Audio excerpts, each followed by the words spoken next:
Okay, great. Well, welcome everybody. This is our regular Healthy Planet Action Coalition meeting that we meet every 2 weeks. And usually most of our meetings have a guest speaker from somewhere around the world to engage in a conversation with us on basically some aspect of what we call the climate triad. And that is emission reductions, large-scale carbon dioxide removal, or direct cooling of the planet. And our guest today is, as you know, is David Spratt. David comes to us from the, as we found out just a few minutes ago, from the beautiful rocky coast, I think you said Rocky, of Australia, having your coffee at 7:30 in the morning. We welcome you, David. And I just wanted to say that I think you all, I sent David's brief bio in the notices that I sent out in the last few days.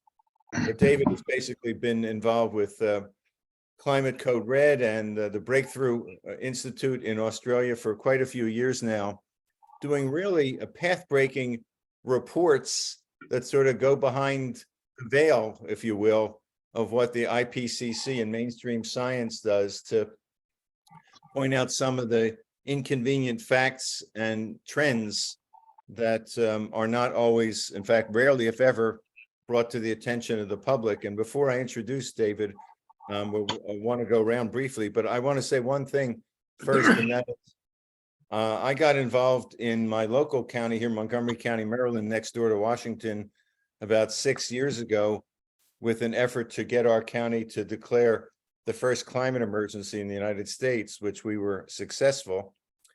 But a lot of the information that we used to justify the then unusual, if not alarmist, use of the word emergency came from the publications that David and his colleagues put together back then.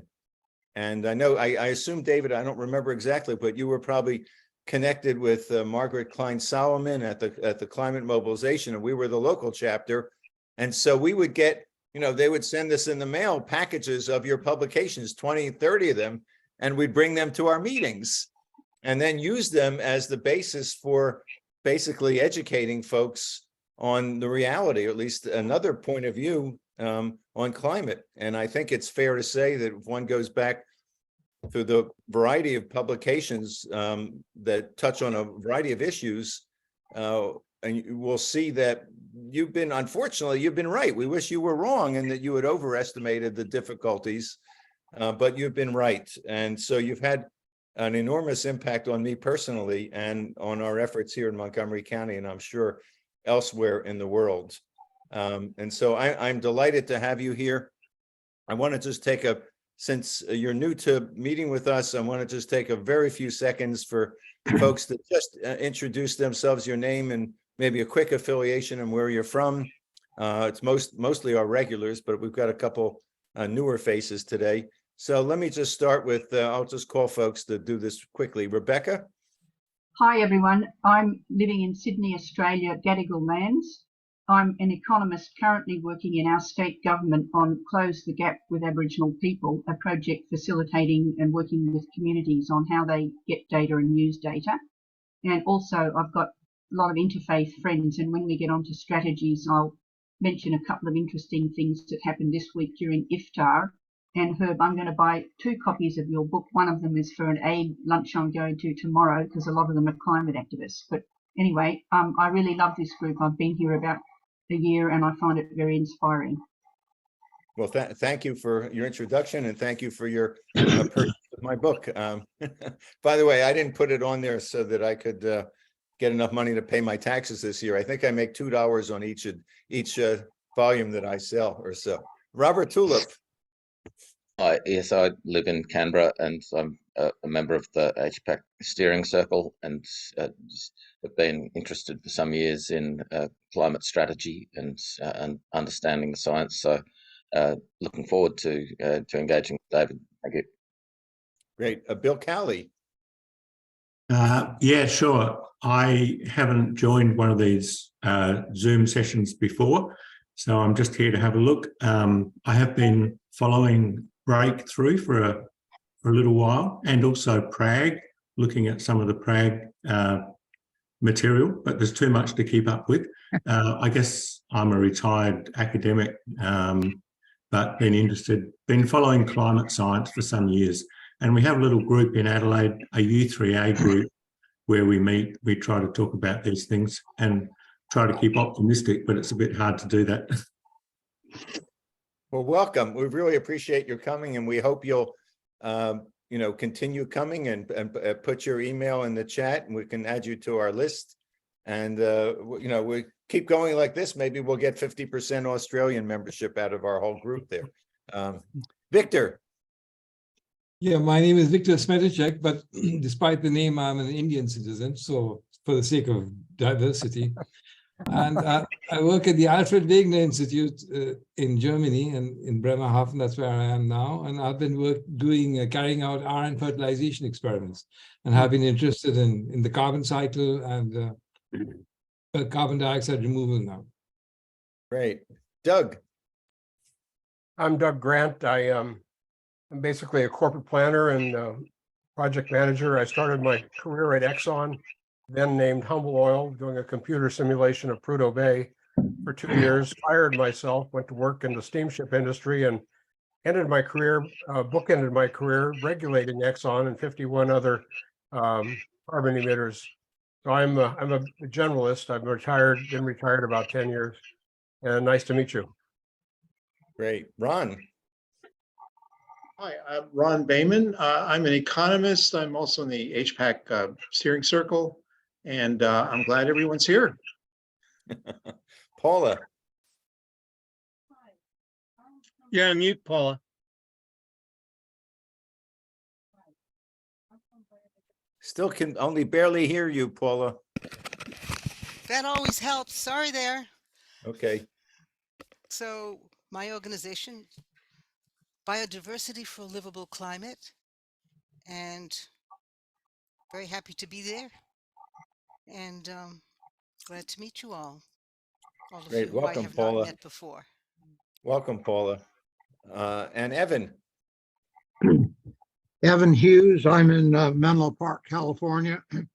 Long retired from Electric Power Research Institute, where I worked on renewable energy, especially biomass and geothermal. Great. Stephen. I'm Stephen Penningroth. I live in Ithaca, New York. Retired last year, careers in academic and cell biology. And then as a director of a nonprofit that I started in water quality monitoring here in the Ithaca area. I'm learning a lot from the Healthy Planet Action Coalition meetings. It's like a crash course in climate, which I became interested in about a year ago when I retired. And so I'm very happy to be here. Happy to have you again, Stephen. Adam. Thank you. I'm Adam Sachs, recently retired executive director of Biodiversity for a Livable Climate, which I co-founded around 10 years ago. And David, you and I crossed paths briefly when you published an article I wrote on holistic planned grazing on Climate Code Red, much to the dismay of your readers. And I've been following your work pretty closely, and I get all the breakthrough publications, and yeah, I'm afraid I've been agreeing with you more and more. Okay. Good to see you, Adam. Aria. Hi, Herb. Congratulations on the book. Really, really excited to see that email that came around. This is Aria McKenna, and I founded Global Cooling Productions to focus primarily on media and communication strategies around climate restoration. I am currently applying to the Hollywood Climate Summit with Revolution Earth. So very excited to see where that goes. And really happy to be here and look forward to the conversation. Thanks you. And you hail from Northern Florida, is that correct? That's right. St. Augustine, Florida, just below Jacksonville. The Fountain of Youth. Thank you, Aria. Brian. Sure. Hi, I'm Brian Von Herzen with Climate Foundation, Australia Limited. We're in Jinibara territory, the hinterlands of the Sunshine Coast of Queensland, Australia, working on marine permaculture, regenerating life in the ocean by restoring natural upwelling, getting kelp forests back on track, seaweed forestation, and effectively hectare by hectare, regenerating the primary production and the fish habitat in the sea that can also draw down potentially 8,000 tons of carbon per square kilometer per year of restored forest. We've lost 3,000 square kilometers of kelp in the last 100 years between the US and Australia alone. So we've got 3,000 kilometers to go, square kilometers to go, just to get back to pre-industrial levels. Thank you. And Brian is a member of the HPAC steering circle. Thank you, Brian. Julia. Hi, everyone. It's great to see you all. I'm Julia. I'm based in Chicago. I'm a communications consultant with a focus on social impact and justice, and also a member of the HPAC steering circle. Great, welcome. And beautiful background you have there. Thank you. And lastly, at least for now, Lee. Welcome, Lee.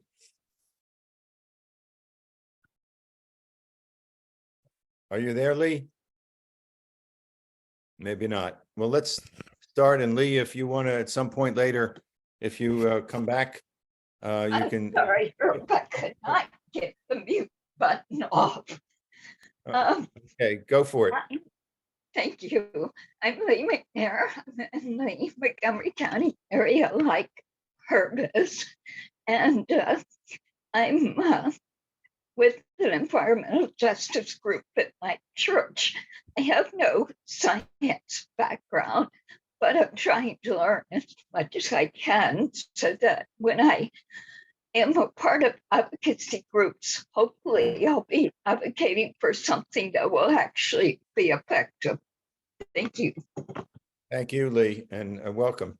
All right, no further ado, I'm going to introduce, well, I've already introduced David. I'm going to simply turn the floor, if that's the right word to use in a Zoom meeting, I'm going to turn the floor over to you. And basically, you're going to give a presentation, and then we'll have a informal discussion afterwards. Thanks very much, Herb, and nice to meet you all. That's great. A couple of months ago, I wrote a piece published by Breakthrough called, I think it was called Faster, Higher, Hotter, What We Learned About Climate Science in 2022, which was just a way of looking back at, what had come out in research and the implications of it. And that has sort of led to a number of meetings, including this one. And 2 days ago, the Bulletin of Atomic Scientists published a piece which they commissioned from me looking at tipping points. So it was called Hotter, Higher, Faster. It could also have been equally called The Case for Cooling, because the science all leads us in that direction. So I'm going to start with a little bit of that science and then get back to a discussion about where I think the climate intervention debate is going. And I think, a lot of that's really positive. So sadly, I'm going to share my screen for a brief period because there are some images that I want to share, and then I'll turn the screen off.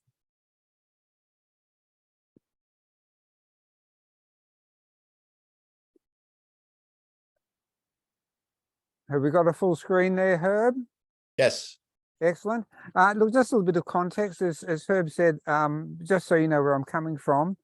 A long time ago now, in 2008, I published wrote a book with Philip Sutton called Climate Code Red, The Case for Emergency Action, which probably first systematized the idea of climate, of the term climate emergency. And the book basically said three things. The first was that the physical circumstances are worse than the IPCC and most policymakers project, which I think has turned out to be sadly true. The second was that 2 degrees was the wrong target. This was when there was all that terrible talk about avoiding dangerous anthropogenic influence in the climate system, when we said it should simply be a target of a safe climate, which following Jim Hansen had to be under 0.5 degree. And I think that's more or less proved to be true. And we also said, ironically back then, that required 3 things, the 3 levers, the 3 things that you're on about, which is zero emissions, drawdown, and geoengineering, and that this required basically a wartime mobilization, which is an idea that many people, including TCM in the US, obviously have picked up. The second thing is a report we did in 2017 called What Lies Beneath the Underestimation of Existential Climate Risk, which was basically a long and detailed critique of the failure of the IPCC to take risks seriously, and how the IPCC was embedded in a culture of failure, caught in the space between science and politics. And in fact, John Schellenhuber, who was then the director of the Potsdam Institute, wrote an introduction to that report, and it actually led people like Schellenhuber and others, I think, to writing a number of papers, including papers on existential risk. And at that time, and in our forge, Schellenhuber said, and I think this is really important in how we communicate the need for climate interventions, when the issue is the survival of civilization, conventional means of analysis, by which he meant the IPCC, may be useless. And I think that's really important. And what he said was, and it was something we pointed out in the report, was that conventional science in the IPCC, sorry folks, is focused on traditional probability analysis. And he said, following us, when risks are existential, you must focus on the plausible worst case outcomes. That's what you've got to stop happening. So he said, in these instances, calculating probabilities makes little sense. Rather, we should identify the high-end possibilities. And that, I guess, is my principal message in communicating the need for climate interventions, because in fact, the high-end possibilities keep on coming true.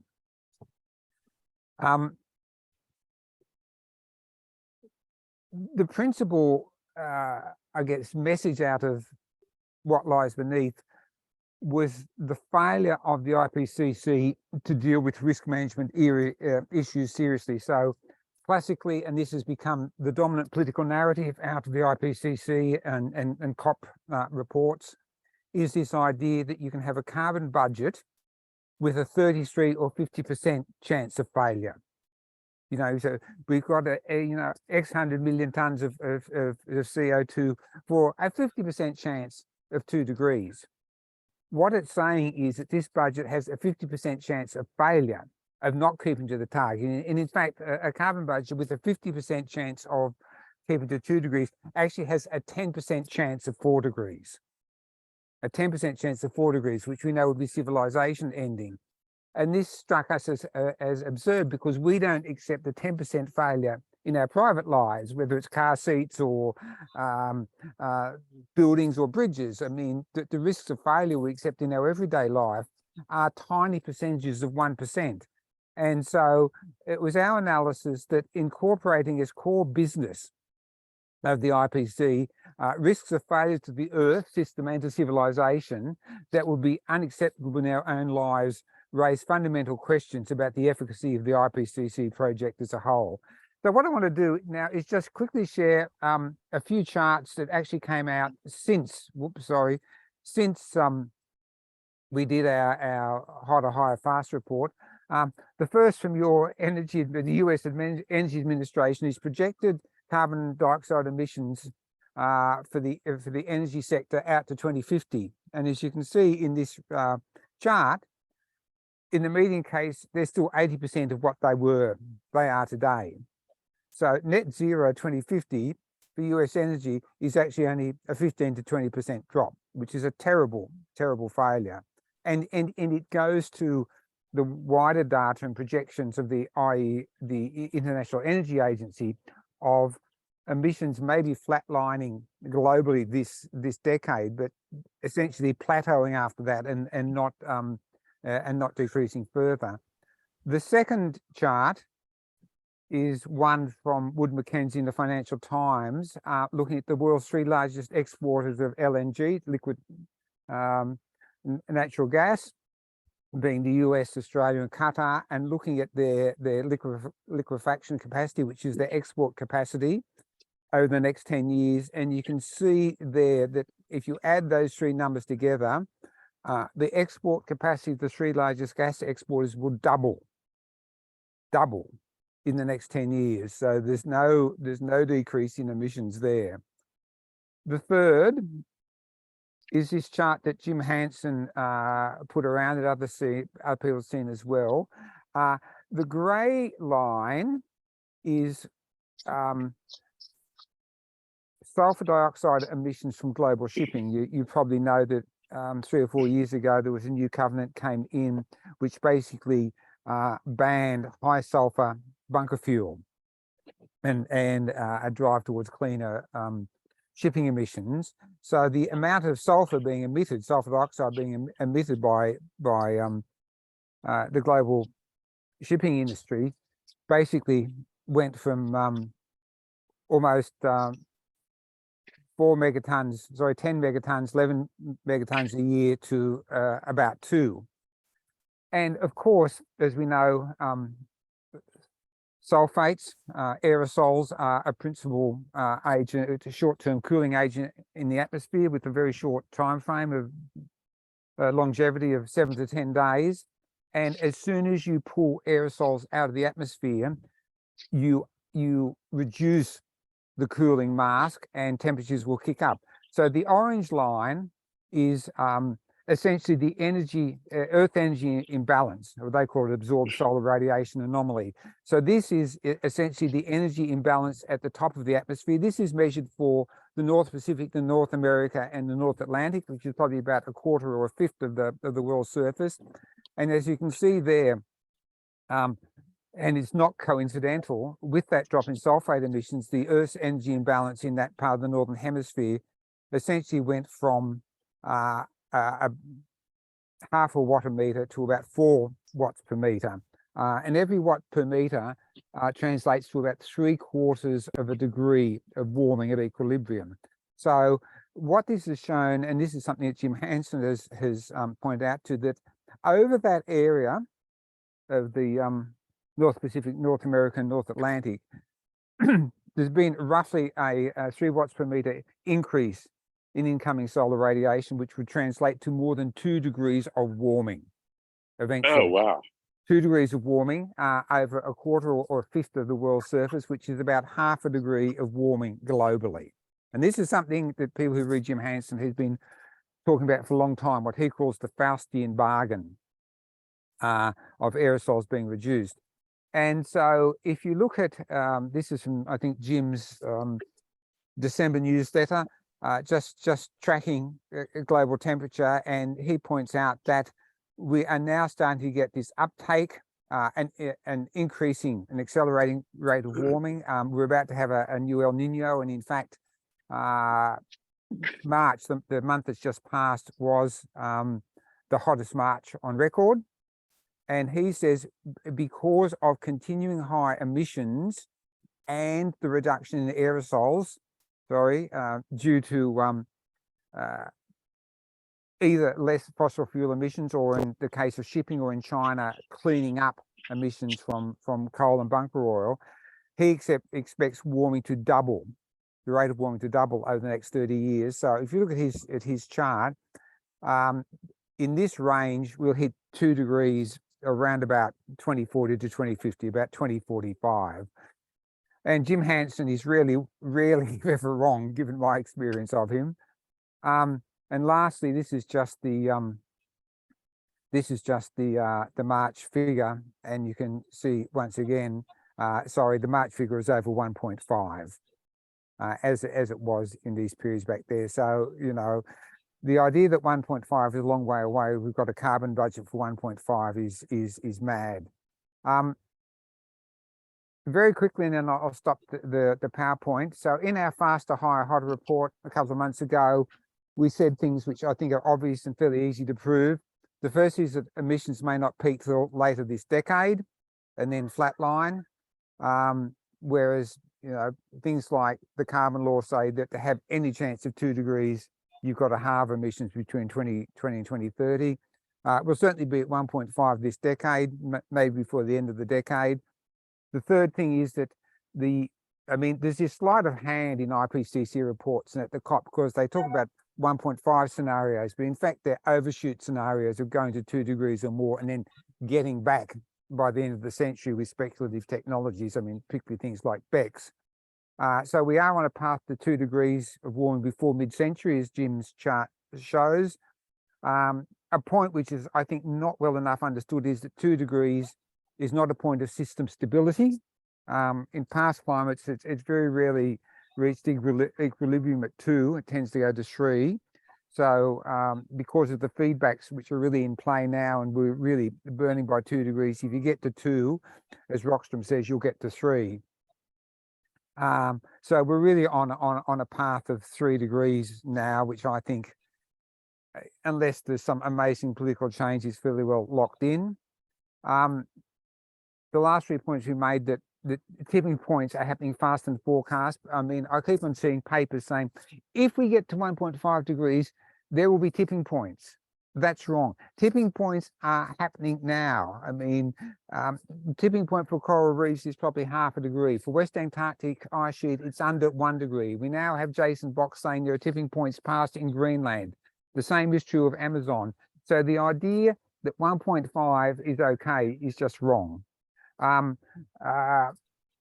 next point is that tipping points are, the risks are cascading and non-linear, which means that they're very difficult to quantify, which means that models which are based on quantification and economic models based on the social cost of carbon probably aren't worth the money the paper they're written on. And that cooling the planet is obviously vital because we're going to overshoot all sorts of targets. So that's where I'm going to finish and get rid of that. Has that disappeared, Herb? Not yet. Oh, I've got to stop sharing, don't I? That's better. Yep. That's good. So look, I just thought I'd talk a little bit just about the cooling debate, because I think there's some really interesting things happened, and I don't need to talk about the science much more.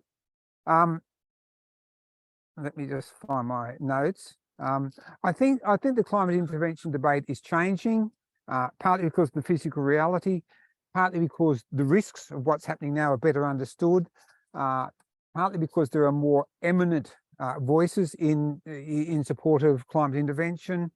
I think we're moving to a different ethical debate, and we're now having a debate about climate intervention, which is not just about sulfates, but a wide range of technologies. So, I mean, I think it's really encouraging that we're getting the voices like Sir David King, whose work you know well, and you probably do work with him.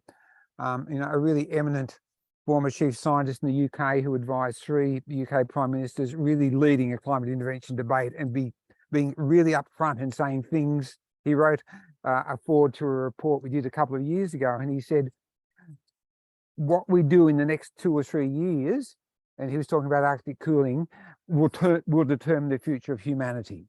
So I think that's really helping to change the nature of the debate. You've had people like Jim Hansen saying, yes, we must remove emissions as rapidly as possible, but our target cannot be just minimizing how intolerable the climate becomes. For multiple reasons, we must return to a more propitious, cooler climate, which is fairly explicit. And last year, we had some younger scientists in Australia put out a paper saying, in the long term, the best target for global temperature might be something akin to a pre-industrial climate. So I think that's really encouraging. The second thing, which I think is really important for us to do, is that often the debate about climate intervention is about what are the risks of the intervention. But Mike McCracken wrote a really, I think, important paper in 2016, where he said, the ethical analysis has been primarily focused on evaluating the risks and benefits of the intervention, rather than as compared to the risks of not acting.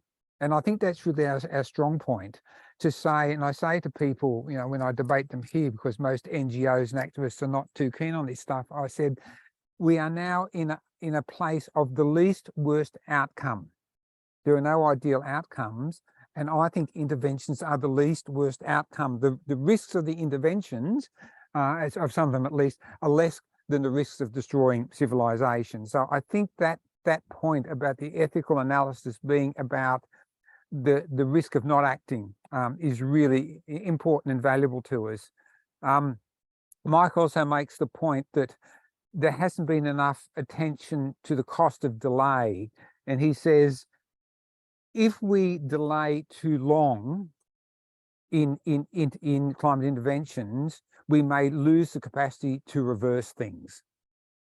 You know, if we do it now, for example, in the Arctic, a lot more things can be preserved if we wait 50 years and then try and wind the clock back. And I mean, that's obviously partly because of the better knowledge about the hysteresis of most of these major systems. I mean, it's been pointed out many times that in terms of ice sheets, the path to refreezing an ice sheet is not the same path to its disintegration. So in West Antarctica, and I think it's true more generally, I mean, most of these systems are stable up to 0.5 degree of 1 degree of warming, and then you really start to lose them.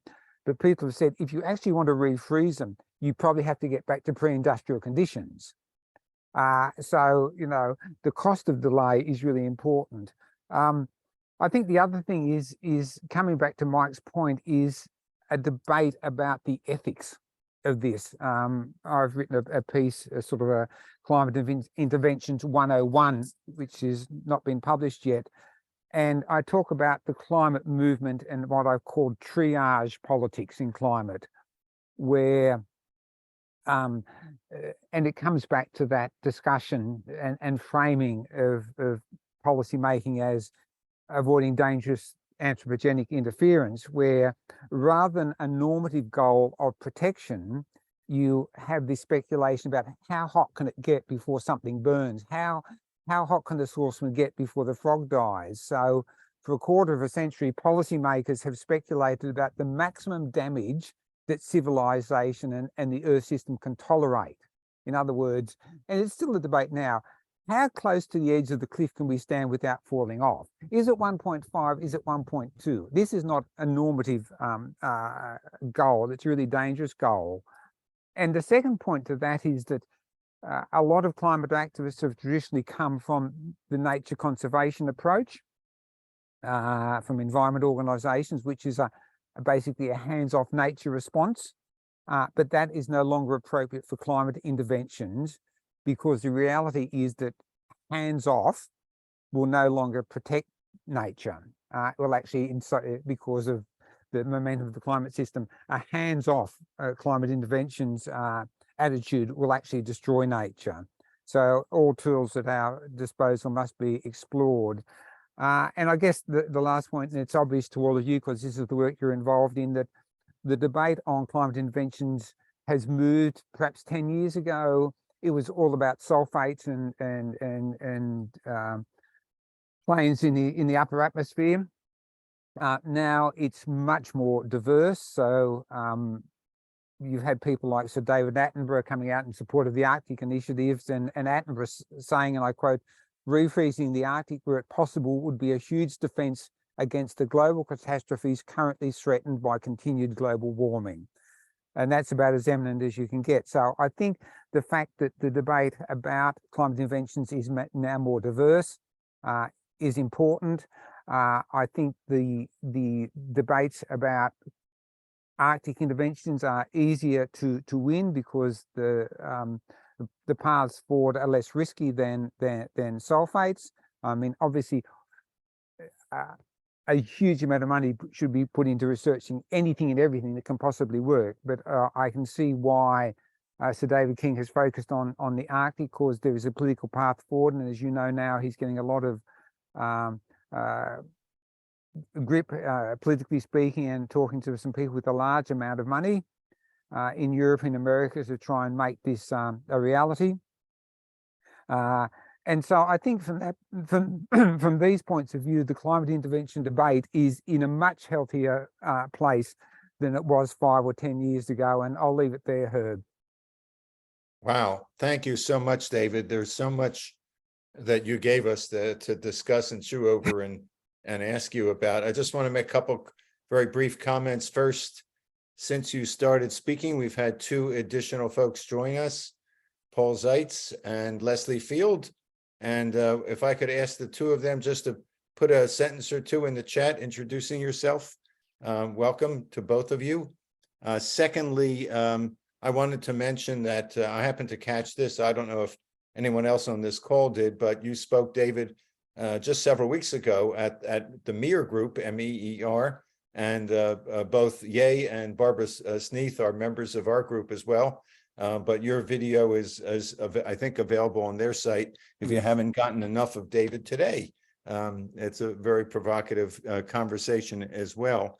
And I don't know if you were referring when you talked about other young Australian researchers, but at our next meeting, we have Graham Taylor, who is the coordinator of the Best Futures program in Australia. And he's going to be speaking with us.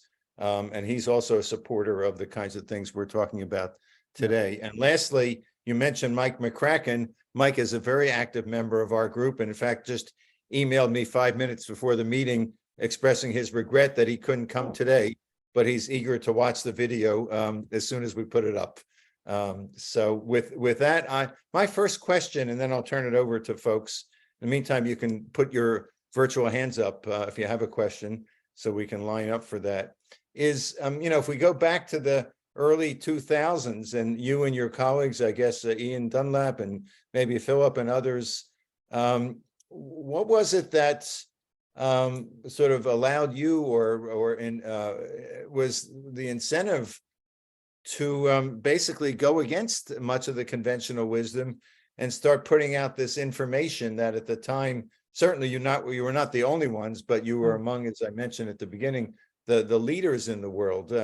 What was the spark that led to that? And you're obviously still doing it 15 years later. Well, I mean, from my point of view, I guess I was a complete outsider.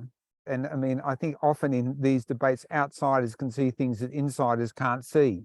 It's a classic role of an outsider. And I've been involved in a lot of other political causes and community campaigns. And I'd done bits and pieces of work for environment groups. And I'd always sort of thought that environment and climate groups were looking after my interests in terms of climate advocacy.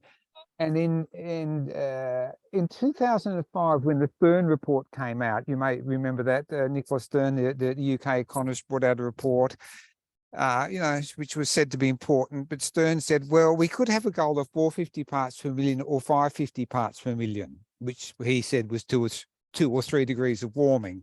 In fact, it's more than that with feedbacks. And he said, we should go for 2 degrees, but that would be too economically disruptive. So I think our target should be 3 degrees. He must regret saying this now. And I thought I knew enough to think, this is outrageous. This is the end of civilization. And then in one of our daily newspapers here, the CEO of the leading Australian environment group wrote an opinion piece saying what a great step forward the Stern report was. And I just got so angry, I thought, I'm going to have to sit down and start reading and understanding this. So that was the moment where the penny dropped for me that the debate was delusional and wrong. And my parents were both science teachers. And as soon as I delved into it and fortunately came across Jim Hansen really early, who was telling a very different story. And I guess Jim Hansen and James Lovelock were my sort of godfathers in terms of understanding this stuff. I realized that and Philip Sutton and Ian both added a real lot to my understanding that 2 degrees was a really dangerous target, as it's proved to be the case. And as soon as you understand that, then the rest of the logic follows. Yeah, thank you for that. It just strikes me that just as you and your colleagues were sort of saying the IPCC emperor has no clothes, and with respect to that, your fellow Australian, the economist Steve Keen, has punctured holes into the sort of neoclassical. I'm afraid to say anything about economics because I have my friend and colleague Ron here who will correct me. But basically, sort of said that the kinds of economic analysis that the IPCC relies on is, I think the word you used before would apply to that, delusional. If nothing else. Well, I mean, there's an American economist won the Nobel Peace Prize, won a Nobel Prize for economics for his work on climate economy models, Nordhaus, 3 or 4 years ago. And what he produced is, in my mind, just totally crook. I mean, they have models which actually don't quantify climate damage in the model. So they're really just about energy prices. I mean, it was to my mind, it was a fraud from the start. And he's been lauded with a Nobel Prize. So this is the problem we have, that things have been normalized in the policy making debate, which are not grounded in reality. I mean, that's a problem that we all will have to crack through. And I mean, it's really interesting that the understanding about the fraudulent nature of what are called integrated assessment models, these models that combine the economic system, the climate system, and the energy system, is now much more advanced, and people are now knowing. And there's quite a good bit of academic literature saying integrated assessment models reflect the political and social priorities of their modelers more than they reflect reality. So I think, we are starting to move forward on that debate. Yeah, the big question, of course, is it too late? But with that, let me turn it over to Robert Tulip. Robert, go ahead. Look, thanks very much, David. That was superb. I feel that I have the impression that your own thinking has evolved in the last couple of years. In looking at some of the Breakthrough Institute material from a few years ago, there was a very strong emphasis on the need to accelerate emission reduction. And the Healthy Planet Action Coalition view is that we should consider emission reduction, greenhouse gas removal, and direct climate cooling as 3 equal legs to the stool. Now, my personal view is that really the missing leg is direct climate cooling, and through solar geoengineering and other technologies. And that we really need to put a major focus on constructing that leg of the stool in order to prevent tipping points and mitigate tipping points. So I'm really interested in your how you see that your thinking has changed, what you see the role of emission reduction in climate stability today is, and then I'd also be interested in the sort of governance arrangements that will be needed to pursue these questions. Thank you. We could spend half an hour on each of these questions, couldn't we? Look, in terms of governance, I mean, I think the problem is, and Kim Stanley Robinson has this scenario in his most recent book, The Ministry for the Future, is that when things get bad enough, a lack of governance structure won't stop particular nations from acting. Yes, but if we have, so the argument about we can't talk about geoengineering, or we can't, think about proceeding because we don't have the governance is not a reasonable objection to doing anything, because the governance issue in the end will resolve itself if it isn't resolved by treaty. It obviously should be resolved by treaty and international agreement, but a lack of governance won't stop climate interventions going ahead. In terms of my thinking, well, obviously, I mean, for example, in 2020 and 2021, we put out 2 versions of things called Climate Reality Check, a little 20 points about the climate system, and both of them ended, with this message that we need the 3 levers and that the climate interventions are important. I mean, they're obviously more important now because the situation's got worse really quickly. I mean, I think when we wrote Climate Code Red, we made the case for climate interventions because we said what was safe was under 0.5 degree following Jim Hansen. That's still the case, but there was some hope back then. I remember in 2009-10, Will Steffen, the great Australian scientist who died earlier this year, was talking about the 2010s being the critical decade for emissions reduction. So there's still some hope that could happen. Obviously it happened. Emissions have just kept on charging up. And now, I think looking from those charts I showed And the fact that emissions will no more than plateau this decade, that 2 degrees is not even on the political agenda in any practical way. It's not. You know, it's obvious to all of us, and that's why you work together, is that mitigation is not going to save us from a dreadful outcome. Drawdown is absolutely important, but until you get to zero emissions, drawdown just reduces the amount of net emissions going up. And drawdown is by its nature a fairly slow systematic project. Drawdown in 2 or 3 years is not going to undo 50 years or 100 years worth of emissions. So drawdown is absolutely important, but it's a long-term strategy. And the only thing that will practically stop dreadful things happening now is climate interventions. Now, I'm not going to say climate interventions are more important than the other two, but they're no less important than the other two. And I think we have to say all the time, these 3 things are all necessary. I mean, it's ironic that countries are cleaning up their coal and oil supplies in order to reduce sulfates, to reduce the amount of acid rain, which obviously, you know, destroys the lives of a lot of people. But, you know, you'd actually be sensible to close down most coal-fired power stations in an ironic way and keep a few going that are burning really sulfate-intensive coal, because that would keep the aerosol load up.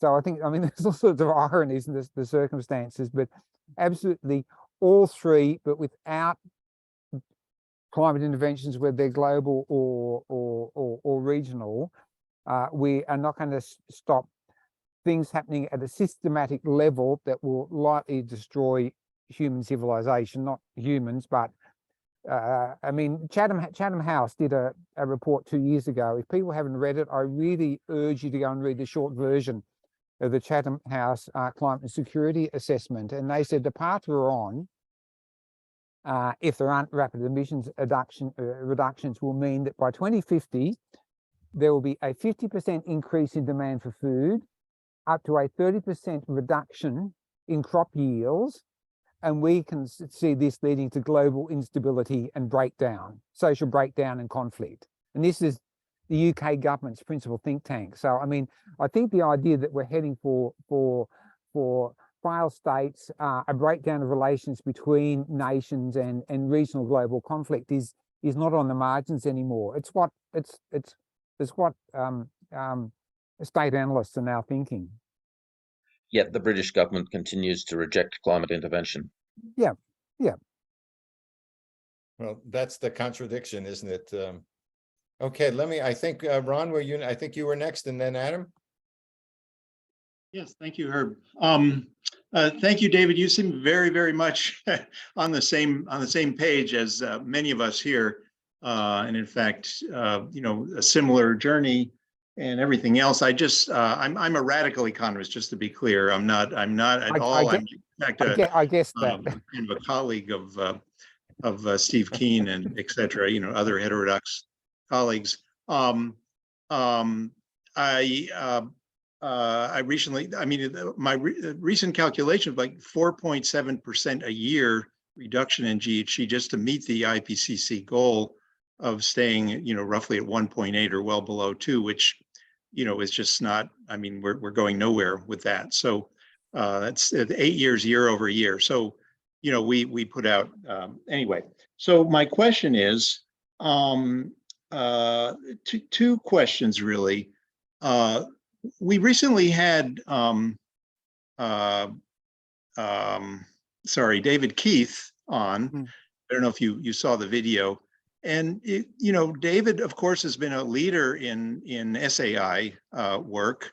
And he was very reticent. I mean, so there, you know, the issue came up as to, you know, the urgency and of the need for cooling, and particularly, and also the, you know, whether it should be done in the Arctic as a starting point. And of course, many of us are saying, wait, well, we need it right now, and well, at least, you know, low risk cooling techniques, and to roll out other higher risk techniques as rapidly as possible, possibly the Arctic, going slowly, you know, kind of implementing gradually, measuring and assessing, which is very much, I think, Mike McCracken's also, floated that idea years ago.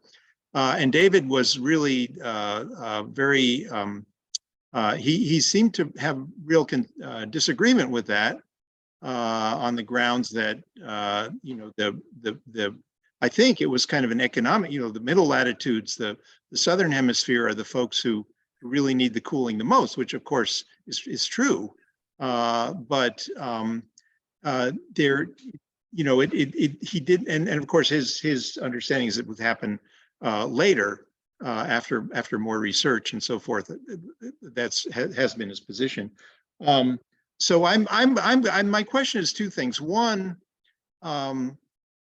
why, many of us, I mean, it's polar cooling is really, it's the kind of the Cornell group idea of starting with the poles, because those are the linchpins of the climate in many ways, and tipping points that would affect many other things, including many people in the mid latitudes as a starting point. So that's one question. And two, what are the risks? I keep hearing, there's always this idea that yes, we need the risk of not cooling, of course, but also even just the risk of SAI. I keep searching around for what are the risks. I looked at the Montreal Protocol report, and it was very mixed.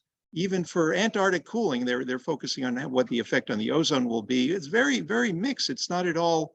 It does not seem like it seems like a rather moderate risk, all things considered. I'm wondering if you're aware, and that of course is for the most high leverage global technique. I mean, we have 18 other, and we could start many of them right now with no to zero risk, and we should be doing it. But even at the highest kind of leverage method that appears to be SAI, it's hard. I'm wondering if you have a good assessment of the possible risks and where we could find references for that. I'm an investigative journalist. I'm not a scientist, so it's a limit to my commentary. I try to interrogate what's out there and understand it, and maybe put in a different framework. I mean, I saw a clip recently of David Keith. I don't know whether it was with your group or somebody else, saying he didn't really believe in tipping points, which I found really disturbing and wrong in principle. And I think he's really on an outlier there. So that worries me somewhat. I mean, I don't think regional non-aerosol interventions in the Arctic should be put in contradiction to SRM globally. I mean, I don't think it's an either or question with interventions. I think the system is so desperate. We need to do everything that we can. I mean, I know during the Manhattan Project, they had what was called parallel development. You got each idea about how to make a bomb, and you let each research team do it at the same time rather than one each other, because it foreshortens the time. I mean, I think that's true here. So we've really got to look at every possibility. I mean, I think the thing about polar interventions, and I'll talk about Antarctica a little bit at the moment, is that, I mean, it's really clear already that there is a cascade of nonlinear change coming out of the Arctic. I mean, when I started reading this, I was really astounded that nobody said, if you lose the Arctic sea ice, Greenland can't be stable. And I spent years looking for it, and the only person who said it was Jim Hansen. He said, I can't imagine Greenland being stable if we lose a lot of the sea ice. And that's turned out to be the fact. But there was a reticence to talk about these links. I mean, and obviously now, the Arctic's warming 4 times as fast as the rest of the system, the global system. There are a number of significant tipping points which have passed, and for the Greenland ice sheet as a whole, the pouring of non-salinated water into the North Atlantic is slowing down the Gulf Stream. And there's clear data that a slowing of the Gulf Stream affects precipitation in the eastern Amazon and leads to a certain amount of drying, and perhaps a replacement with fires and so on, a replacement of rainforest with dry sclerophyll forests. I mean, there's a clear cascade of events. I mean, I think that's the sort of thing that's really preoccupying David King, because you know, what stops in the Arctic starts in the Arctic doesn't stop there. And we've seen the destabilization of the jet stream and how that has both produced a huge amount of heat running into the Arctic and these incredible cold events which you've experienced in Europe and North America and elsewhere as a consequence of that. So, I mean, I think Dave King is right that trying to prevent the total loss of sea ice and its consequences for the Arctic is a really important short-term task. Interestingly, Australia is one of the Antarctic partners. There's about a quarter, a third of East Antarctica that Australia has claim over, and we have bases there. And the most vulnerable glacier in East Antarctica is called Denman Glacier, right in the middle of the Australian area. And you know, all these Antarctic partners sign all this stuff about duty of care to protect nature, to protect ecosystems. I mean, if they were consistent, you'd also want to protect the glacial systems that those ecosystems depend on. And Denman is in really serious trouble. It's got the deepest trough of any glacier in the world. It slopes back from the grounding line. So if it goes, it will go really quickly. It's like a big version of Thwaites. So, I mean, I don't know whether your group has ever had John Moore come and talk to you. I did an interview with John Moore, who's been into these sort of curtains from the base of glaciers to try and stop the warm water getting under and stabilizing them. And there's a certain amount of literature. I know there's a meeting of the Antarctic partners I think in Finland in May or June. And certainly people like John Moore who are into polar interventions will be speaking at the Antarctic Convention. So I think that's a really important moment as well. And I know David King will be speaking there as well. The fact that partners coming together who have interest in polar regions actually having climate interventions on the agenda, I think is really, you know, a really positive thing. As the broader questions of SRM, as I said, I haven't delved in the literature enough to make a definitive judgment on where it is, but I mean, it seems to me the literature is more positive than negative. Yes, there are risks, but as I've argued and Mike McCracken has argued, there are risks in not acting or delaying acting. And, you know, it is now clear that we're heading towards a civilizational disjuncture. And I don't think that's been in the debate. The debate has all been, oh, if we do SRM, there's this risk. Yes, there is, but the risk of not acting doesn't seem to be in the literature. So just one follow-up. So in your view, No, Ron, I'm sorry, Ron. We need to make sure we get through everybody's questions. If there's time, we'll come back to you. We're going to have Adam and then followed by Rebecca and Doug. Let's try to keep the questions to a minute or so, so we can get as many in before we wrap up later. Yeah, I'm not sure I can do that because, well, let's say 90 seconds. Go ahead. of which 15 are gone. A couple of comments. One is that civilizations always fail, and they fail for similar reasons, and it's exceeding carrying capacity and destruction of the biosphere and our life support systems. And they fail and they collapse, and eventually something comes back and takes its place. In our case, civilization is global, so there really is not much room for that kind of failure.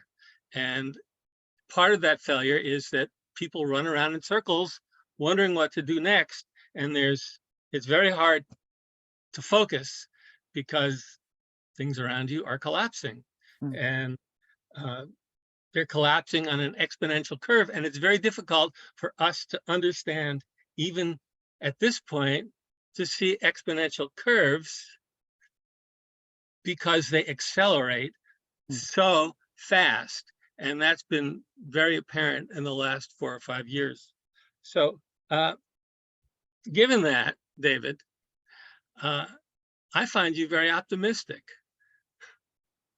And I don't suppose people say that very much, but when tipping points tip, they've tipped. They don't untip, except in a long time frame. And yeah, I don't see that we've got much room to move here. Well, I'm one of those people who tends to live by the motto, pessimism of the intellect, optimism of the spirit, following Antonio Gramsci. That's just the way I am. I mean, I just think we have to be, I mean, I'm not a happy clappy person. I mean, I find that the sort of fear and hope debate really a bit of a sidetrack, because it's not about fear or hope. It's actually about courage to face the evidence honestly and work out what we can do about it.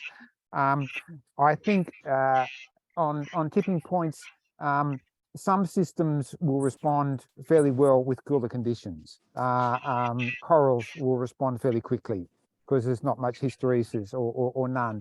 The same true of Arctic sea ice. It will recover quite quickly. Glaciers won't. So I think the response to cooling depends on the system. I mean, Jason Box makes the point that if the system stayed at 1.5 degrees, what would happen to or 1.7, what would happen to Greenland would be very different if it got to 2.5 or 3 in terms of the rate of loss and so on. So, I mean, I think there are practical things that can be done, and I think cooling interventions now will stop a lot of really bad stuff happening. I agree that past collapses have been regional, and this time it's global. A, because climate change is global, and B, we live in a globalized world, so that makes it a very different proposition. But I mean, I just think we have to look at what are the rational things that can be done that are efficacious, and just advocate for them to the best of our ability, which is, obviously why we're all on this call. Great. Okay, I wanted to welcome two folks who've joined us since the last time I welcomed a couple of folks, Jonathan Cole and John McDonald. Welcome, and if you don't mind just putting a couple sentences in the chat telling us a bit about yourself. With that, I will turn it over to Rebecca. Hi, David. I'd like to ask a question in the Australian context that probably will help others as well. It's about the mainstream environmental movement that mobilises action. Key things like Stop Coal Now and that kind of thing. Do you see any change happening with, say, the Climate Council, which is institutional, and the ACF, which is more of a grassroots and Get Up and those types of organisations? Do you see that they are starting to understand the need for climate cooling, and, or if not, how can we reach them? Well, I mean, I think there's sort of schematically two sorts of climate activism. There was the work that really, as I mentioned earlier, came out of traditional environment organisations, whether it's in Australia or elsewhere, conservation groups, turning their attention towards climate. So I mean, people like Greenpeace or the Australian Conservation Foundation, obviously similar organisations in the US, added climate to their environmental advocacy, but they did it within a nature conservation ethic, which I think is the problem, as I mentioned earlier, because the nature conservation methodology is that we should have hands off nature and not intervene. But as I said earlier, not intervening in the climate system by cooling won't preserve it. It will destroy the things you want to preserve. And I don't think those groups have actually thought through what nature conservation means. I mean, to save the Great Barrier Reef, you need to cool the system. And they just can't bring themselves to do it because they're in an ethic and a network of people who are just really opposed to this stuff because it's interfering with nature.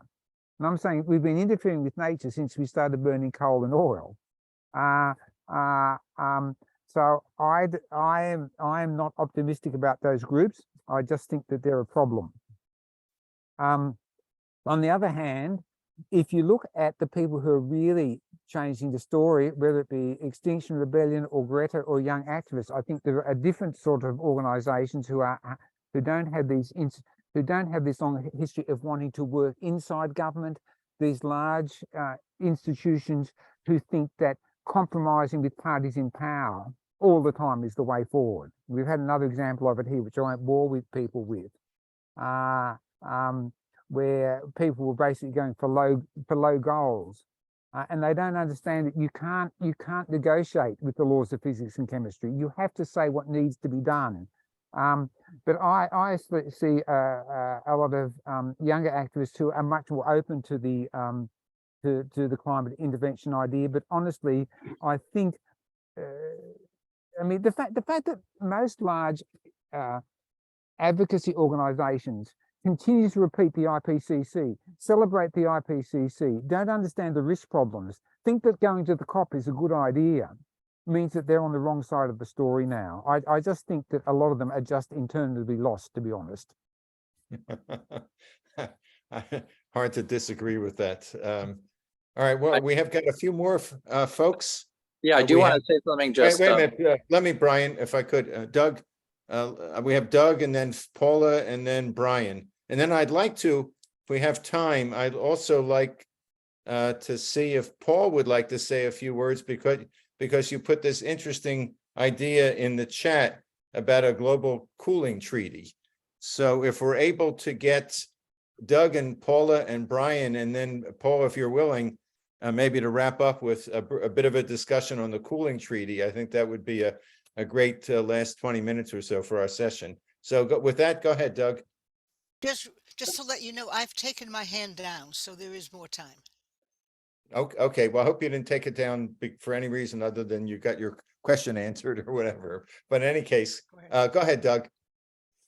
I'm going to frame my question and by referencing a few things that Jim Hansen has said over since 2007, 2008. He mentioned 350, no more than 350. He actually suggested 300 parts per million.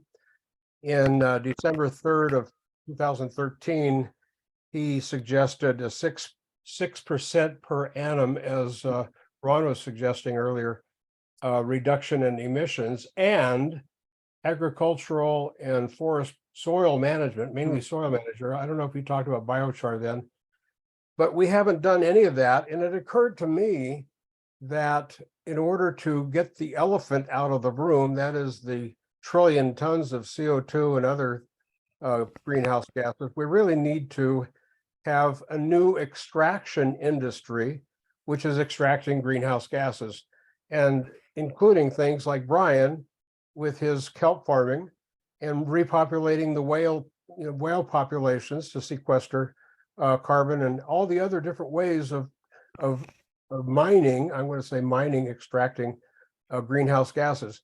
Here's my question. Michael Mann doesn't mention any of that. He says we just have to reduce our emissions, and within 3 or 4 years, temperatures are going to start going down. And that is in direct violation of what Jim Hansen has said in his paper recently. And I see the new climate war, sorry, Mr. Mann, but the new climate war is going to be between Hansen and Mann in terms of the equilibrium or the trajectory. So I want to know, from your perspective, how do you reconcile what Michael Mann says, reduce emissions and we're all just going to be happy? Yes, I don't think Jim Hansen has ever, in my knowledge, been substantially wrong. I think he's a brilliant man who's just got a vision of what's going on that's unsurpassed. I mean, the debate about what will happen if you reduce emissions is sort of, well, like, what do you want to assume?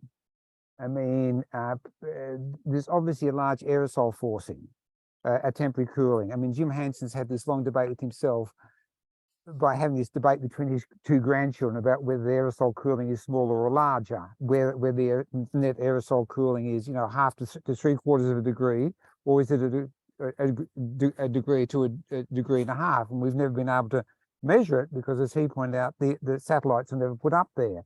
I think the aerosol cooling is higher rather than lower.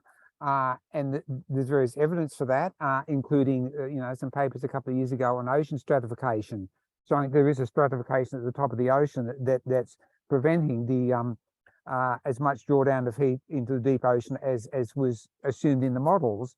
And if the heat is not going into the ocean, then it's in the atmosphere. And if it's not showing up in the temperature, it's only because the aerosol cooling is high. Jim has made all these points. So I think the aerosol cooling is higher than orthodox science and people like Michael Mann assume. And if the aerosol cooling is high, when you reduce greenhouse emissions, you're going to get a rapid burst of warming. So I'm a bit on the high aerosol end of the equation, which means that Jim's right. It also assumes, it depends what you assume about the more short-lived gases. I mean, a lot of models saying, well, we assume that all the short-lived gases, methane and nitrous oxide, will be reduced to zero, and that will balance out the aerosol loss. But the fact is that half the methane emissions are not easily controlled because they're out of degraded wetlands and so on, and you can't dial methane back to zero. So, I mean, my problem with all these models and scenarios is you can make whatever assumptions you want to produce the result you want. But I think that the idea that we're going to get emissions to zero and the temperature will suddenly stabilize is not right because of the aerosol problem. The second problem is that it assumes that there are no feedbacks that won't keep on driving the warming up. And it's clear now that we are in a cycle where carbon cycle feedbacks are active. So whether it's degraded, I mean, you know, there's now significant data that the Amazon is a net source of carbon rather than a sink. Obviously, the emissions from the Arctic, from boreal forests and from permafrost are non-trivial. So even if you stop all the human emissions, there are still things that will add CO2 to the atmosphere. So I'm with Jim Hansen on that. Was there another part to the question? I can't remember, Doug. Well, for now, in my mind, I see there's a war between the two. Yeah. But the bottom line is, I think it doesn't really matter because in the short term, we have to cool the Arctic. Yeah. It doesn't matter whether one is right or wrong. Look, and I think the thing is, in the short term, the rate of warming is going to go up. For the reasons I showed you in that chart, that emissions are continuing to be high, we're dropping aerosols, and the rate of warming now in the last decade is higher than any other decade. The rate of warming is sharpening. Yeah. Okay, I want to make 3 quick points, and then I'll turn it over to Brian. First, with regard to aerosols, I don't know how many people are familiar with the work of Leon Simons, who's a Dutch member of the Club of Rome. Those of you who are on Twitter, I would urge you to follow him. He's done a lot of research on the impact of the switch to low sulfur fuel for ships in 2020 and the impact that that's having on temperature increases. He's also one of the co-authors of Jim Hansen's paper.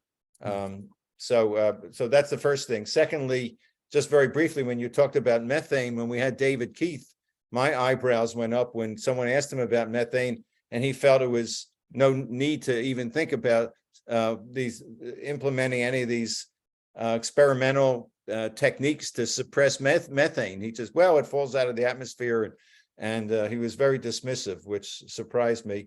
And thirdly, in case you don't look at the chat, David, John McDonald, your fellow Australian, has sent you a note asking to have coffee with you. So take a look at that. All right, with that, I'm going to turn it over to Brian. Just a small comment that many of the traditional NGOs are focused mainly on protecting and conserving. And of course, the animals have already left the barn. So for us to get the animals back, we're going to have to actually, work on some more good things in the seas and the soils. And for that, we're looking at restoring and regenerating kelp forest ecosystem services offshore in the seas and healthy soil microbial communities in the soils. So we've got to move beyond the passive, do nothing. We've got to actually take positive action to regenerate biodiversity and reduce nitrate and phosphate loads, as Professor Rockstrom has so aptly articulated in his discussion of planetary boundaries. So David, really want to commend you for the work and the message you're getting out, and it's great to hear about these developments. Okay, I'm going to turn it over to Paul, who put this provocative idea in the chat. And if you'd like to expound on it, maybe we can have David respond and a couple of others respond. We've got a few minutes left before we wrap up at the top of the hour. Go ahead, Paul. Thanks, Herb. Hey, everyone. Nice to see friends. Nice to meet new people. Thanks. It's been an honor to be part of these calls for the past month or two. I've learned so much, and I feel like there's like an emerging consensus from the collective wisdom of this group, this coalition, and all the experts that have come forward that, you know, there may be opportunity. I do political advocacy campaigning and movement building. I'm a physician by training, and I actually think this is about the survival of the human race species. So like my idea is like we should try to extend it and have fun while we're doing it as well. And so we have to transform now. So the idea that I was just responding to what what you said, which was like we need a UN treaty. So in my world, what's the treaty? What does it say? What do we want it to say? What are our demands? And let's start a campaign. I think we can get that through. I do. I think there's a global awareness of this kind of stuff shifting. And I've done advocacy at the global level on global AIDS and other major issues. And I see it as possible to also, you know, create a global multi-stakeholder partnership to bring together all this wisdom and move into research and exploration and prepare for deployment. And also, I would say we need a community. We need to build this community and work together to make this happen now. You know, I'm convinced. I think you're all convinced. Let's go into action mode. So that's just how I see the opportunity here. And things are so bad now. You know, based on all this analysis you're all doing, is that maybe this is the moment for humanity to take an evolutionary leap and move into optimistically solve the problems that we have before us. So that's where I'm at. Love to hear feedback. We've been David? discussing a global cooling treaty in other terms within the HPAC and also the Planetary Restoration Action Group in the context of saying that governments need that an international governance framework for direct cooling is essential, and then how that would operate. Like, so I think Paul's suggestion of calling it a global cooling treaty is really good. Sorry, Herb, back to David. Look, governance is not an area I looked at a lot. I mean, I'm very wary of UN processes because you can see how the IPCC and the UNFCCC have just turned into absolute disasters. But certainly, I think, and I mean, the trouble with these processes is that people with bad intent can stuff them up within a UN framework. I mean, look at the next COP. You know, being chaired by the chairman of one of the world's greatest gas producers. But I think people, states and NGOs of good intent getting together and trying to build this process is absolutely important. I'd just be wary of going down the official UN path because you know where that leads. So I'm not negative at all, but it's just a question of what is the path into it. We looked at the example of the Bretton Woods Conference in 1944, establishing the International Monetary Fund, and that's allied to the UN process, but still somewhat outside of the UN. And an international climate organization that was in some way distinct from the UN process is something we've been talking about. The only effort I know at this point, and I hope there are others, to have some sort of international treaty is the so-called, if I got it right, the International Fossil Fuel Non-Proliferation Treaty. Folks familiar with that? That an NGO in Canada has started, and they're attempting to get local governments and you know, anybody basically to sign on to that. But I'm not aware of any other effort like that. Is there, let me ask, is there some interest on the part of a couple of you maybe to brainstorm as to what that treaty might say and how we might, whether we should consider, we being both HPAC and our sort of colleagues at Prague and at NOAC and at Healthy Climate Alliance and others, is there anyone who would like to follow up and maybe report in the next meeting or two on some thoughts? Any volunteers on that? No, okay. Yeah, well, if- I'm happy to volunteer. Okay, well, anybody want to work with Robert then? And on that, if you do, just contact Robert, I guess. Or if you decide in the next couple of minutes, put your name in the chat or put your hands up. So I think it's a very intriguing idea.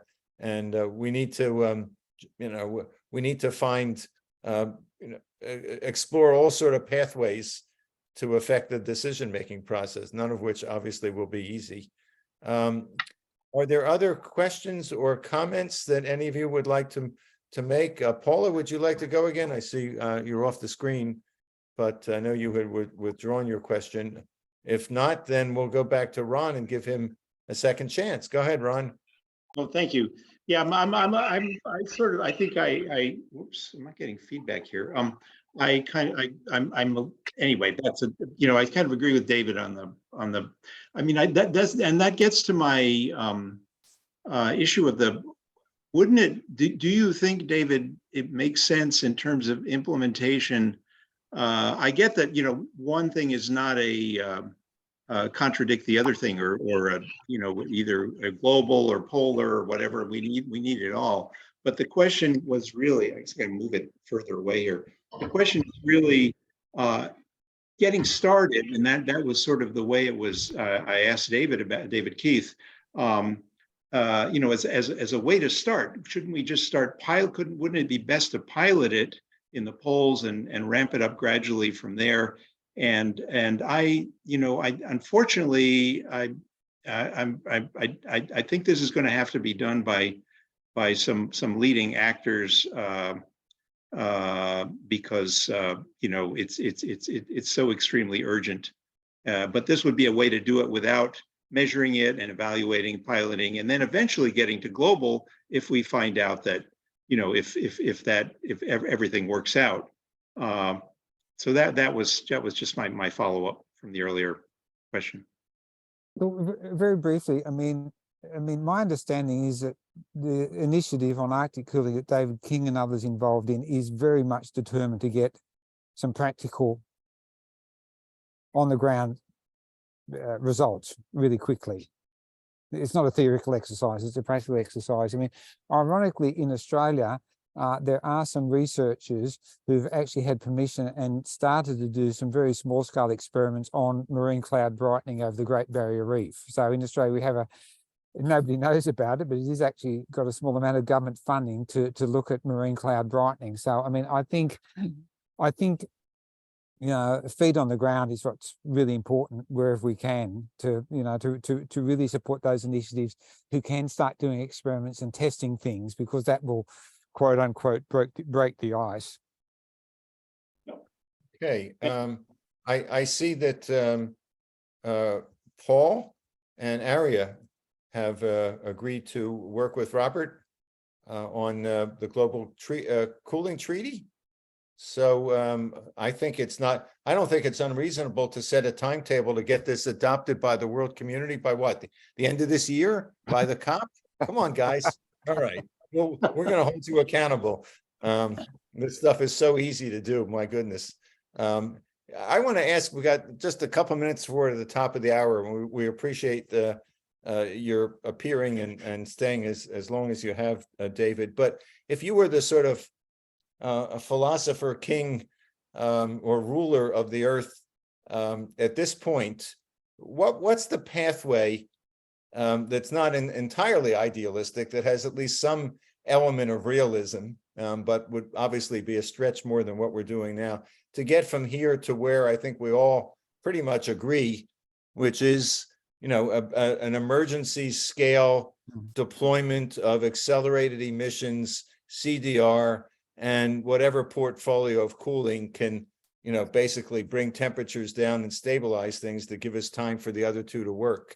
What could that look like? Oh, that's the easy question, isn't it? Look, recently, actually, a philosophy journal in Slovenia got me to write a piece. They had a special issue on emergency, and the article is called Reclaiming Climate Emergency. So if anybody Googles Reclaiming Climate Emergency in my name, they'll probably get a link to it. And there, I tried to answer that question a bit. I mean, I mean, if you look at emergency responses, mobilization responses, I mean, whether it's a world war, whether it's a bushfire, whether it's a pandemic, the principal feature of any emergency response is government state leadership. Government state leadership is the key to emergency mobilization. And in that article, I try to explore, and I'm going to do some more work. And I think the fatal problem is that there has been an abiding belief, and it's reflected in integrated assessment models in the COP outcomes. There is an abiding belief that the market can deal with the risks, and it can't. I mean, one of your financial analysts in the US, very onto a guy called Spencer Glendon, says this is not a question of risk, of market risk. This is the question. This is the risk of capitalism ending, and I don't think that's understood. So I think there's a problem that a market can solve the problem when it can't. You can't quantify the risk. You can't put a dollar value on the social cost of carbon. If you put infinite numbers into models, they break down, they can't compute. So I think there's an obsession with the market, which is, you know, reflected everywhere. And therefore an abnegation of political responsibility. Why say that abnegation? Well, in my experience, policymakers, with few exceptions, and the UN Secretary General is one exception, simply don't understand the risks. They really don't believe we're heading towards civilizational breakdown. They live in a policymaking paradigm we've tried to talk about, where they think that the carbon price and incremental action and BECS in 50 years is going to solve the problem. So I think there is a disjuncture between the reality of what's happening on the ground and the way that reality is constructed in policy making and political leadership around the world.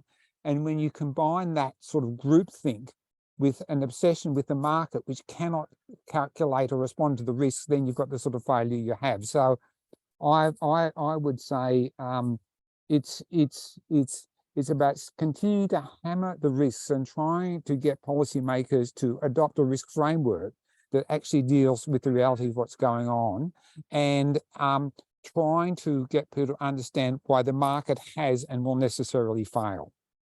Well, thank you for that. And I basically said we'd end it now, but I realized that I forgot to ask you if you could take 1 or 2 more minutes to answer a question, at least one of the questions that one of our more active members, Robert Chris, emailed earlier. He's in Dubai and it's 2 a.m. or something, so he wasn't able to get on the call. So I'll just ask you the last question.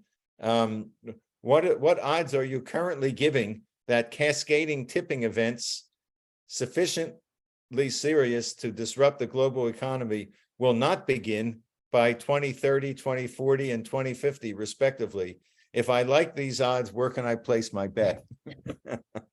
Well, I mean, the interesting thing is that, you know, when we're talking about tipping points and cascades, we're talking about non-linearities, which has been a problem with the IPCC, that certain parts of the climate system can be understood and quantified and be reasonably projected, but system level changes, I mean, whether it's Arctic sea ice, whether it's Greenland, whether it's Western Antarctica, have all been underestimated in the literature for the very nature that they're not linear processes.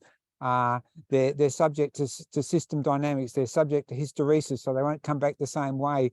You can't quantify these risks because they're not linear, and therefore trying to establish betting odds about non-linear, non-quantifiable processes seems to be somewhat of a contradiction in terms. I'll simply say that I think the cascades are now clearly evident. I mean, there was a paper 2 weeks ago from Australian researchers looking at the Southern Ocean, saying that they think there are changes in the circulatory system in the nature of the Southern Ocean, which is one of the drivers of the global ocean circulation, that will also help to slow down the great conveyor belts that drive out of the Antarctic. So I think those cascades are not a problem in 20, 30 or 40 or 50. I think they're a problem now. Okay, well, I know Robert Chris said he would be watching the video, so he'll get that answer. apologies to Robert, Chris, for not asking all those questions, but I think a couple of them we've touched on in the course of the conversation this morning, this afternoon, or tonight, depending upon where on this wonderful planet we live on, that we all want to keep wonderful as much as we can.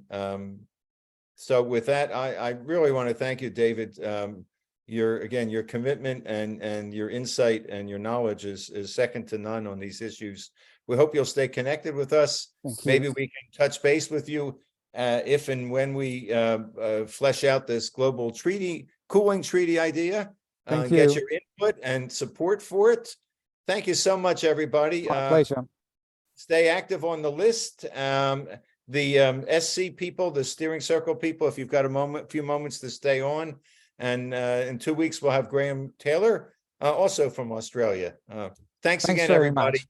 Bye. Bye.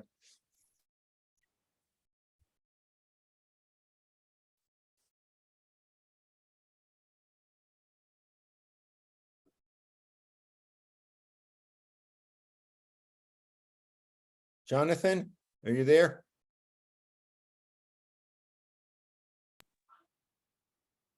Okay. All right. I think that's it. That's us. And Aria, we always welcome you. I just. Please stay if you can. Oh, good. I was going to say, if you don't mind that I'm just kind of staying on. I had wanted to touch base with everyone about Paul. I know he would love to meet with the steering circle and kind of dig into kind of process might be really beneficial moving forward with the movement building aspect and and what he brought up on the call today. So I just wanted to pipe in for a moment before I move on to the next thing and say hello and broach that.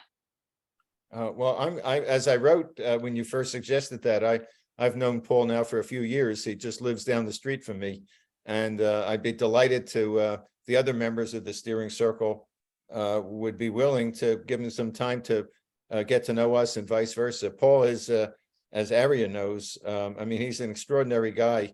He's written books. He's an activist on all kinds of issues, organizing international campaigns on health, and he worked closely with Peter Filkowski a few years ago, which is how I first got to know him. So I can't say enough about Paul. So unless there's any concern about inviting him either to our next or the following steering circle meeting, that we'll do it. Okay. All right. If you want to stay on, you have a permanent, you have like a permanent green card to stay on, to come to any of our meetings forever. Once you're a member of the SC, you're always a member. Drop in. Thank you. Of course. Yeah, so just really quickly in response to, because I will be reaching out to Paul again. We've been talking about, we've been collaborating a bit behind the scenes. So I'll just invite him. They're happening immediately after the HPAC meeting on the regular, and just tell him to come to the next one then. No, we have a regular steering circle meeting on the Tuesday of the week that we don't have regular meetings, usually at 4:30 Eastern. So I can, either you can do it or I can send him a note and see if he's available. That would be Tuesday, whatever that date is, the 25th or something at 4:30. So that would be next Tuesday, just to be clear? Yeah, this coming Okay. Tuesday. If he pops in anytime between 4:30 and 5 or so, we can give him, depending on how packed our agenda is, we may have more or less time to spend with him, but it's definitely will be a productive conversation. I know.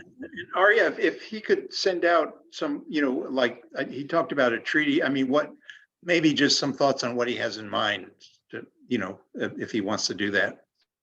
I mean, I'm sure that he would, really welcome working with everybody about what that actually ends up looking like in the long run. But with his background in terms of really building movements and making connections to, help amplify messaging. I think there's more he'd want to be doing beyond just the treaty even. So, and he's also working on a deck right now specifically focused on that. And I'm sure he'd love to present that and have a deeper conversation about what he has in mind, really. So I don't know how much time he would need. That might be a really good thing to clarify too. And then we can, go from there. So the meetings are generally 4:30 to when on those Tuesdays? 4:30 to 5:30. Sometimes we run a few minutes over, but we try to wrap up by 5:30 Eastern time. Yeah, so that's great. I mean, if we could, just if he can make it, then I can touch base with him before Tuesday, and work with him on his presentation or discussion. Whatever. Everybody, We're very informal, as you know, is down the road from her. Yeah, I mean, that's amazing. We're very informal. Yeah, I mean, it's interesting just to take 30 seconds more. I mean, the Peter Filkowski and a few others locally put on actually Peter wasn't there, but some local folks here who were very interested in climate restoration